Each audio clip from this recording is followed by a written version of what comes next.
এটা একটা techno স্পার্কের mobile. এটার প্রবলেমটা হইলো অটো অন অফ হওয়া। তো অটো অন অফ হয় কয়েকটা কারণেই, 4-5টা কারণ থাকে।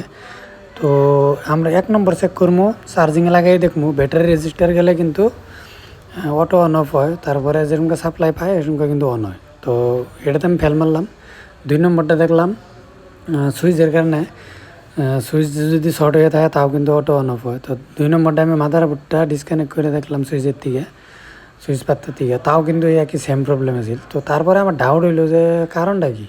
তারপরে আমি মানে ডাউট করে এরা ব্যাটারিটা জাম্পারিং করে দেখি। তো জাম্পারিং করার পরে কিন্তু মোবাইলটা অন হয়ে গেল। তো অনেক সময় কী হয়, ব্যাটারি চার্জে লাগাইলেও কিন্তু মোবাইলটা অন ওভার দেয় না। তো তারপরে আপনার যদি ডাউট হয় তাহলে ব্যাটারিটা শর্ট করে দেখবেন, অন হয়ে যাব। তো যেরকম এটা হয়েছে আর কি।